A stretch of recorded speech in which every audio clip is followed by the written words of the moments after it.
of this world. So much potential just gets wasted because girls aren't encouraged in the same way that men are. We can achieve so much. It's interesting because I literally this morning came back from a comic relief trip in Uganda, and we were focused in a village called Iolwa, which is they've put a new health centre there, part of comic relief, and it was an absolutely fascinating experience. And visiting some of the local schools and things to see that there were many girls there. That things are changing, but it needs campaigns like He for She, I think, to really push this message home that it's not it's a global problem. Yeah. But one of the amazing things about the sign up of men so far to the website is that there's men in every country that have signed up to this. Yeah. So it is reaching that global audience, isn't it? This? It definitely is, and you know, I think even in Britain, you know, we have an equal number of women at university as men, but then at a certain point, we're just dropping out. We just aren't being encouraged into those leadership positions. We're just not. We're not getting past a certain point. And so, yes, it needs addressing abroad, but it still needs addressing here, you know, in the West. We're not there yet at all. We've still got so much work that we need to do and that we need to pioneer. What do you say to the people that message you on your social networks and say, someone said, I can't do an engineering course because I am a girl? And this must be, it's regular, isn't it? People say these sorts of things. It is regular. Oh, just don't let anyone tell you what you can or cannot do, or can or cannot achieve. Just don't allow it. Just do not allow it. It's wrong. It's so wrong.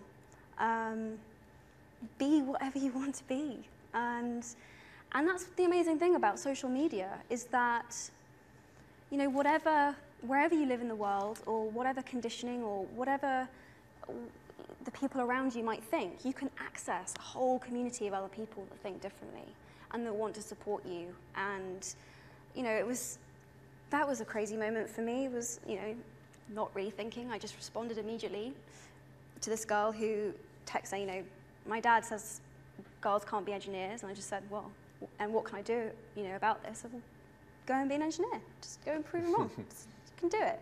And then within, you know, a couple of hours, 3 or 4 different engineering academies, fellowships, whatever else had contacted her and said, women can definitely be engineers, and we'd love to help you do that.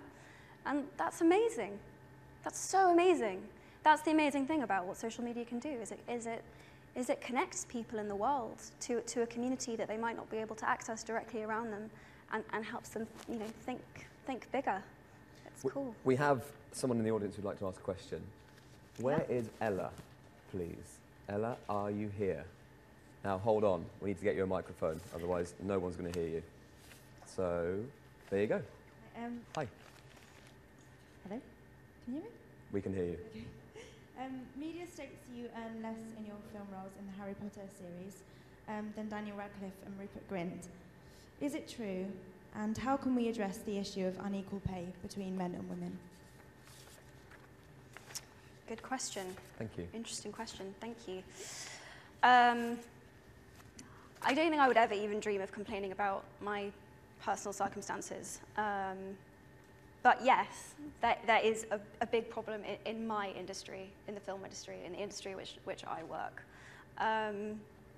Currently, females comprise 7% of directors, 7%.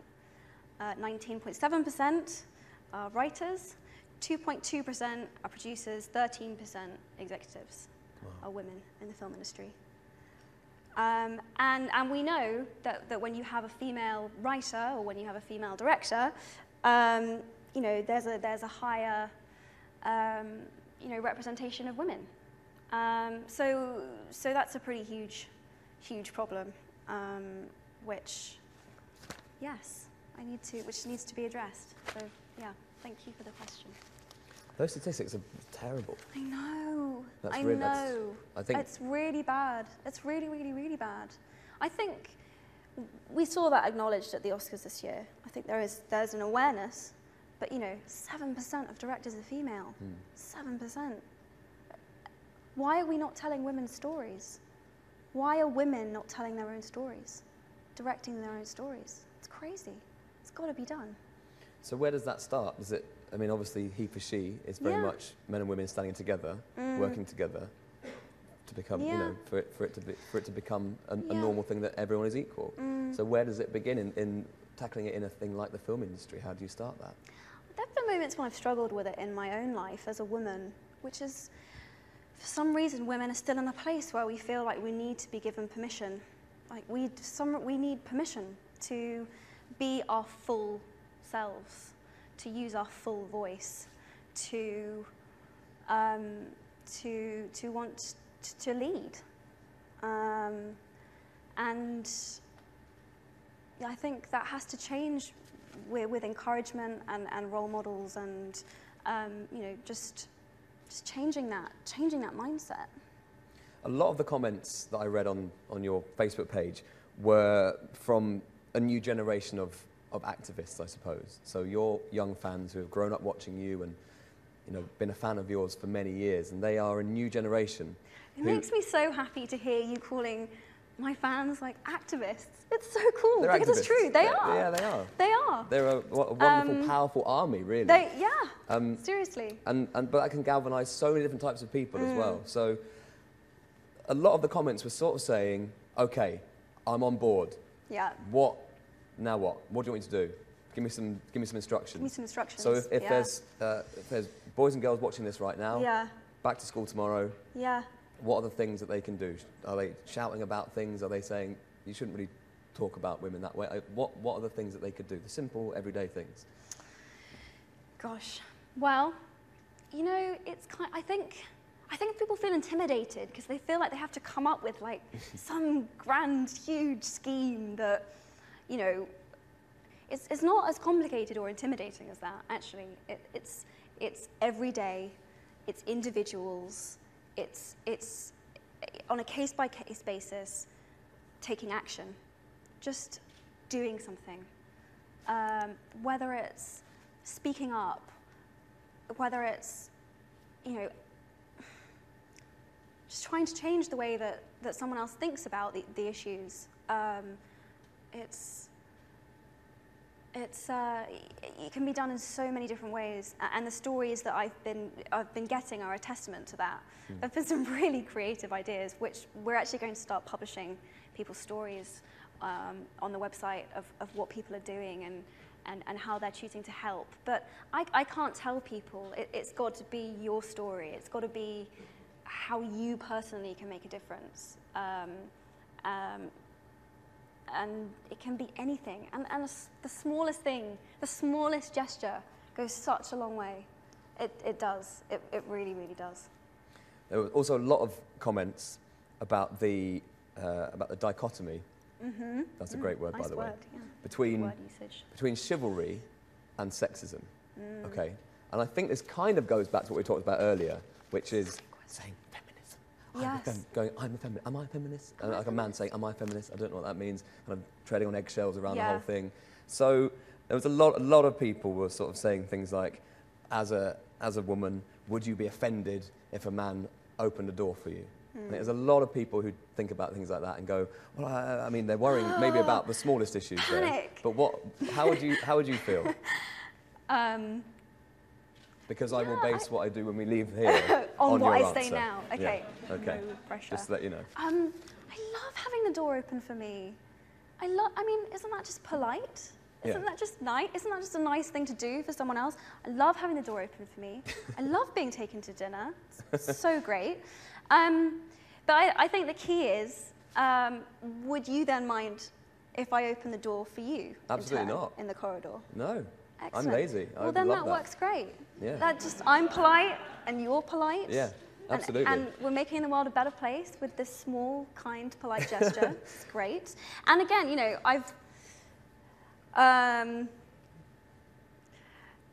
I actually took a man out for dinner and I chose the restaurant and I offered to pay. And it was really awkward and uncomfortable. I'm just going to say that. It was not going down well. It was Really? not because, actually, I'm sure he would say he was a feminist, but he was just like, oh, this is a bit, I'm not really sure about this. It's making him feel a bit tetchy.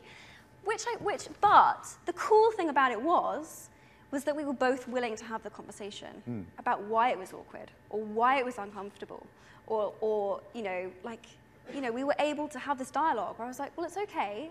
I chose the restaurant because it's my favorite restaurant and I would love to pay, but next time you choose the place and you pay or whatever it is. You're going to split it or whatever makes you each feel comfortable. Yeah. But it's just, I think the key is like chivalry should be consensual. Both parties should be feeling good about that. And I think it's just a problem when people expect things to be a certain way, to follow a certain status quo. And it's awkward and it's messy and we're in transition right now and everyone doesn't really feel like they know what to do, but it's okay. Just be willing to have that awkward conversation. It does come out okay in the end. It does. It really does. Also, Nando's is quite cheap, so you're probably fine. Yeah. So I like Nando's. Yeah. So I think we've covered that one. Yeah, I think we're good on that. Yeah. Politeness is great. I love politeness. But it's just politeness between chivalry. Two humans, right? Yeah. So that's the thing. Yes, that's the key. I would equally open the door for a man, and I would, that's Equally open fine. it for Just a be a woman. polite. I've been brought up well by my mother, and she would say, and "Open the door for someone. Hold the door open for someone." This is key, and I would do the same. Okay. A lot of questions on the Facebook page in the comments about LGBT community. Okay, so the He for She campaign, in your statement, there were people who watched it and thought, okay, great, but what about my community? What about people around me in my life? So how will the He for She campaign benefit the LGBT community? Okay, really good question, really important question. So He for She is about men coming in to support women and femininity and feminine qualities because they are currently valued less by our society. Feminine qualities are generally valued less. And I think femininity needs to be embraced wherever it's found, whether it be found in a man, whether it be found in a woman, whether it be found in a gender non-conforming person. Wherever it's found, we need to be embracing it. I'm also against racism and homophobia and classism and ableism and xenophobia and all of it. I mean, my specific mandate is to advocate for women and girls. I'm a UN Goodwill Ambassador for Women. So, I'm here to do that. But I also understand that these oppressions are interlocking, mutually reinforcing, and that intersectionality is a really important word here. And we just need to be supporting each other, definitely, 100%. And I hope the LGBT community does feel included and does feel that this is their movement, because it is. It definitely is.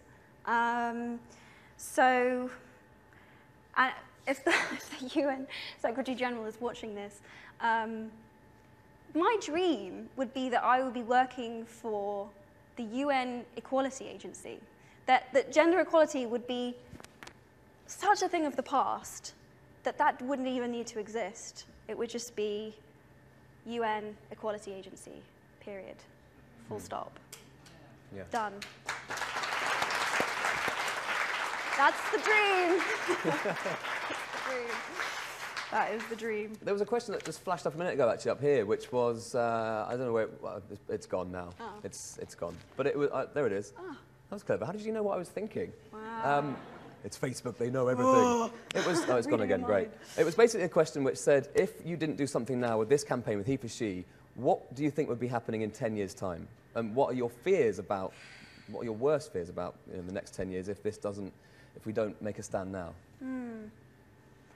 I think, for some reason, we have this view, it's like, women have the vote in this country, we're doing all right. This isn't, there's a lack of a sense of urgency around this issue. And also, people are not really understanding what a huge impact this issue has all over the world. I think it's probably one of the biggest contributors to poverty, to violence, to discrimination. It hinders development, progress, all over the world. And just for example, I was reading The Guardian this morning,